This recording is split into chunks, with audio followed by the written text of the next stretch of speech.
Hello' গাইছ Assamese স্মাইলিজনৰ এটা নতুন ভিডিঅ'লৈ সকলোকে স্বাগতম জনাইছোঁ। আৰু আজি আমি বৰ্তমান গৈ আছোঁ শিৱসাগৰ আৰু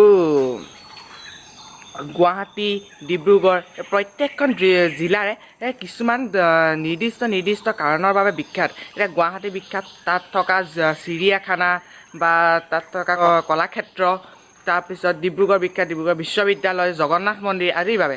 কিন্তু শিৱসাগৰখন বিখ্যাত তাত থকা ঐতিহাসিক যিবোৰ স্থান, আহোম ৰজাৰ দিনত যিবিলাক স্থান, আহোম ৰাজত্বকালৰ যিবিলাক প্ৰতীকচিহ্ন তাত এতিয়াও বৰ্তমান আছে।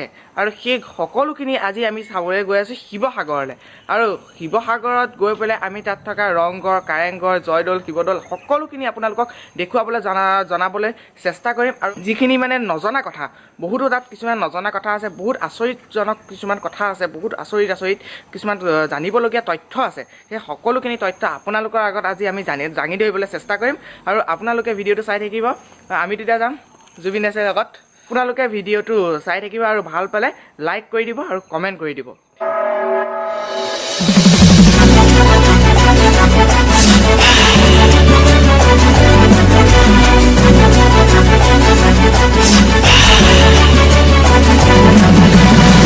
মাটিৰে চিলিমতে ভাল খাই মহাদেৱে দুগু দুগু দুগু দুবা ভাল খাই তোলা চনিতে টোপোলা টকা ধাৰি বলিয়া তিলোকৰ পতি শিৱ জয় নীলকণ্ঠ তিলোকৰ। এতিয়া আমি পালোহি চেপন। পালোহি পূৰা এইফালে চেপন টি ষ্টেট আছে। চেপন টি ষ্টেটত অকণমান ৰৈছোঁ। পূৰা বাগান, এইফালে পূৰা ব্লগ বনাই আছে। আহি পাই গ'লোঁ আমি চেপন চাহ বাগিচাত। অলপ দেৰি ৰখিছোঁ, ভাগৰ লাগিলে। তো ইয়াৰ পিছত ডিমৌ যাম, ডিমৌৰ পৰা শিৱসাগৰ পাম। তাৰপিছত আপোনালোকক দেখাই আছোঁ আৰু কি চাওঁ আমি। চাই থাকক আপোনালোকেও ভিডিঅ'টো পূৰা চাই থাকক। শিৱসাগৰ শিৱদৌলৰ যিটো ৰাস্তালৈ সোমাই যায় সেইটো পালোহি। আৰু এতিয়া আমি শিৱদৌল, বিষ্ণুদৌল এই গোটেইখিনি আপোনালোকক দেখুৱাম। এতিয়া অকণমান বৰষুণ দিয়াৰ কাৰণে কেমেৰা চেমেৰা চব ভৰাই থোৱা আছিলে, সেইকাৰণে আকৌ এতিয়া কেমেৰা চেমেৰা উলিয়াই লৈছোঁ। এইবোৰ পূৰা ফিটিং কৰি ল'লে।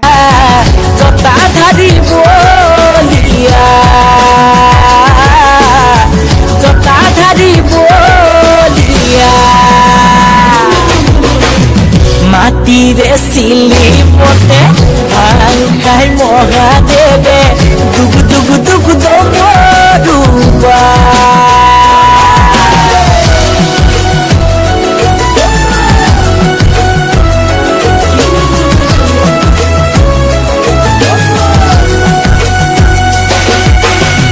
বাবা তুমি ত্ৰিভুৱনৰ, ভোলা তুমি তিনয়নৰ, সংগীত তোমাৰ নন্দী ভিঙ্গি, সতী তোমাৰ মা পাৰ্বতী, তুমি আদি কৈলা সৰ্বতী হে।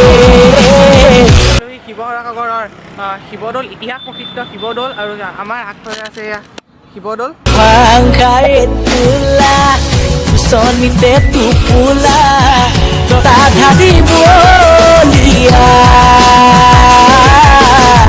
জতা ধাৰি বলিয়া। শিৱসাগৰৰ যি শিৱদৌল, এই শিৱদৌলৰ ওপৰত কিছু অংশ মানে কিছু কথা ইয়াত মানে কি কোনে বনাইছিলে, কি কথা, এই গোটেই কথাখিনি লিখা আছে। আৰু আপোনালোকে কোন ইয়াত আগতে আহিছে আপোনালোকে জনাব।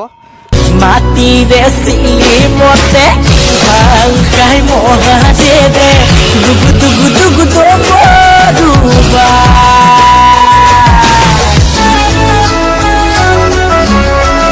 এটা কথা মন কৰিব আপোনালোকে, যেতিয়া শিৱদৌল বা তেনেকৈ শিৱৰ লগত জড়িত যেতিয়া কোনো স্থানলৈ অহা হয়, তেতিয়া আপোনালোকে মন কৰে তাত পাৰ চৰাই খুব থাকে। সেয়া ওপৰত চাওক পাৰ চৰাই, সেই ওপৰত চাওক, মই জুম কৰি দেখাই দিছোঁ, চব পাৰ চৰাই। শিৱদৌলটো বনাইছিলে শিৱসিংহৰ পত্নী অম্বিকা দেৱী। আৰু এই শিৱদৌলৰ আগত যি ব্ৰিটিছেও হাৰ মানিব লগা হৈছিলে। কাৰণ কেলৈ, যেতিয়া ব্ৰিটিছসকল ভাৰতৰ পৰা যাবলৈ হৈছিলে, অসম এৰি বা ভাৰত এৰি যেতিয়া গুচি গৈছিলে, তেতিয়া অসমৰ পৰা বহুতো সোণৰ সিংহাসন কোৱা হয়, তেওঁ সোণৰ সিংহাসনো লৈ গৈছিলে, যিখন এতিয়া কোনো ব্ৰিটিছ লণ্ডনৰ কোনো মিউজিয়ামত আছে। কিন্তু সেই তেনেকৈ যেতিয়া ভাৰতৰ বা অসমৰ পৰা যি অসমৰ সম্পত্তিসমূহ লৈ গৈছিলে, তেতিয়া শিৱদৌলৰ এই ওপৰত যিটো অংশ আছে, সেই যিটো অংশ আছে, সেই সোণৰ সেই অংশটো তেওঁলোকে ভাঙিবৰ বাবে চেষ্টা কৰিছিলে। তেওঁলোকে হেলিকপ্টাৰেও চেষ্টা কৰিছিলে, কিন্তু তেওঁলোক বিফল হৈছিলে। আপোনাৰ এই শিৱ মন্দিৰটোৰ এটা যথেষ্টখিনি ইয়াৰ ইতিহাস আছে। এই ইতিহাস প্ৰসিদ্ধ শিৱদৌল 1731 চনৰ পৰা 1738 চনৰ ভিতৰত নিৰ্মাণ কৰা হৈছিল, আৰু নিৰ্মাণ কৰাইছিল কোনে?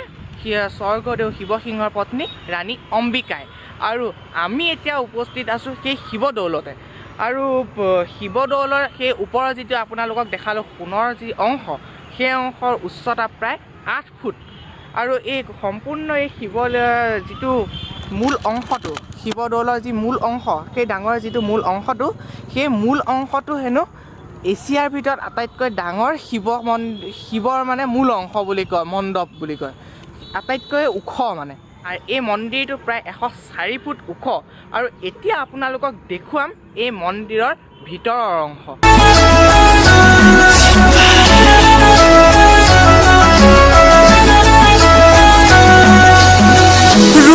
তুমি খুবাৰে কথা শুনি বিনা বসে অল্প তোমাৰ গলাৰ মনি তোমাৰ আছে। আৰু এই মন্দিৰটোত 3টা মন্দিৰ একেলগে আছে।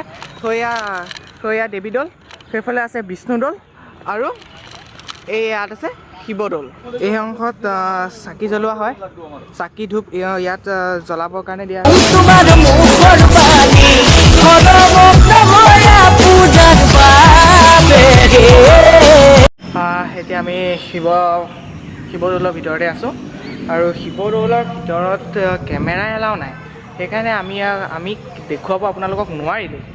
কিন্তু ভিতৰত দেখুৱাব পৰা হ'লে ভাল আছিলে। কিন্তু যিহেতু সকলো মন্দিৰৰ ভিতৰত কেমেৰাটো মানে আৰু অৱশ্যে ভাল নালাগে, সেইটো কাৰণে কেমেৰা আপুনি লৈ যাব পাৰিব ভিতৰলৈ, কিন্তু তাত ভিডিঅ' বা ফটো এলাও নাই।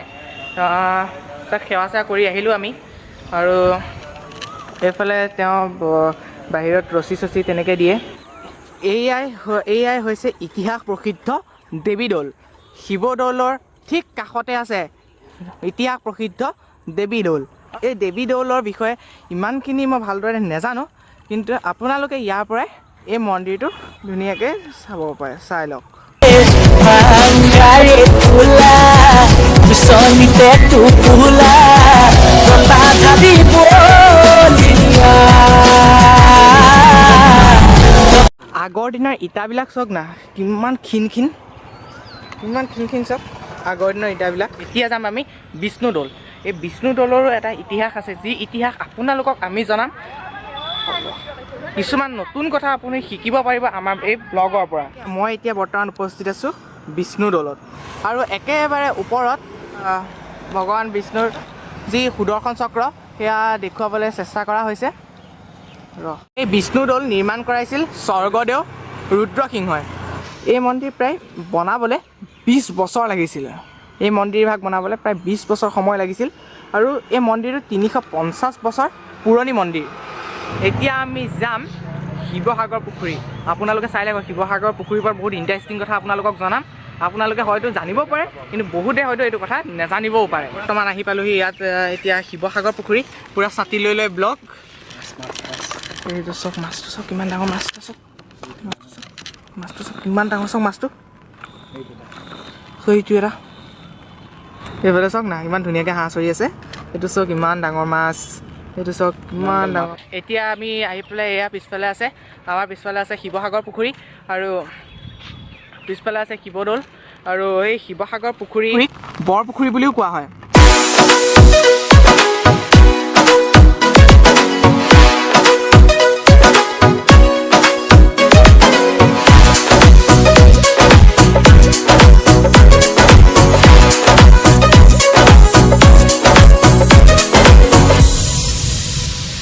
আৰু এই শিৱসাগৰ পুখুৰীটো এছিয়াৰ ভিতৰত আটাইতকৈ ডাঙৰ দ্বিতীয় আটাইতকৈ ডাঙৰ পুখুৰী হয় মানৱ সৃষ্ট আৰু এই পুখুৰীটো শিৱসাগৰ পুখুৰী এই শিৱসাগৰ পুখুৰীটো প্ৰায় 200 বছৰ পুৰণি ভাবক কিমান বছৰ এই গোটেই পুখুৰীবিলাক সাগৰ সদৃশ মানে চাওক না কিমান ডাঙৰ সেইকাৰণে মানে ইয়াৰ নামৰ লগত সাগৰ ব্যৱহাৰ কৰে আৰু সাগৰ নামৰ যি বৈশিষ্ট্য সাগৰ কিয় ব্যৱহাৰ কৰে সাগৰ নামটো পুখুৰীবিলাকৰ লগত সকলো পুখুৰীটো ডাঙৰ হ'লে সাগৰ হৈ নাযায় ন কিয় সাগৰ বুলি কয় সেই কথাখিনিও আপোনালোকক মই অলপ পাছত জনাই আছোঁ আপোনালোকে আৰু এই পুখুৰীটো কিমান একৰ মাটিত আছে জানে 130 একৰ মাটিত এই পুখুৰীটো আছে ভাবকচোন কিমান ডাঙৰ হ'ব পাৰে তেতিয়াহ'লে 64 ফুট দ এই পুখুৰী এই ডাঙৰ এই পুখুৰীটো শিৱসিংহৰ মানে ৰাণী বা সহধৰ্মিনী পত্নী অম্বিকাই খন্দুৱাইছিল এই পুখুৰীটো কিমান চনত 1734 চনত আটাইতকৈ আচৰিত কথাটো কি জানেনে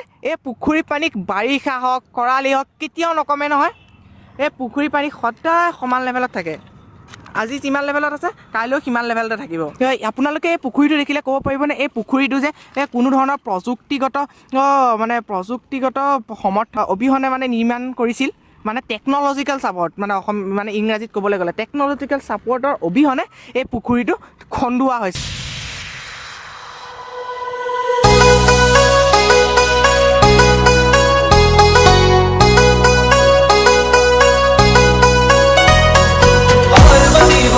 शंकर से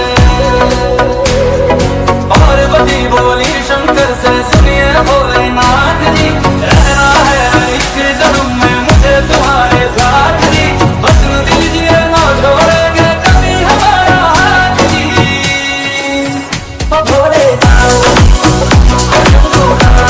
আপোনালোকক দেখুৱালোঁ যে শিৱসাগৰ পুখুৰীৰ কিছুমান নজনা কথা আপোনালোকক ক'লোঁ তাৰপাছত শিৱসাগৰ পুখুৰীটো কিমান দ কি কথা এই পুখুৰীটো কোনো ধৰণৰ প্ৰযুক্তিগত সমৰ্থনৰ অবিহনে যে নিৰ্মাণ কৰিছিলে সেই কথা আপোনালোকে গম পালে কাৰণ এনেকুৱা এটা পুখুৰী পুনৰ মানে সৃষ্টি কৰিব পাৰিব প্ৰযুক্তিগত সমৰ্থনৰ অবিহনে উইদাউট টেকন'লজিকেল ছাপৰ্ট সেইটো সম্ভৱ নহয় যেন লাগে এতিয়া তেনেকুৱা পুখুৰী আৰু এছিয়াৰ ভিতৰত নাই আছে এটা অকল তাৰমানে ই দ্বিতীয় আটাইতকৈ ডাঙৰ বাপৰে আচৰিত লাগি যায় ন ऐसे रखना है अविनाशी मुझे प्रेम की छाँव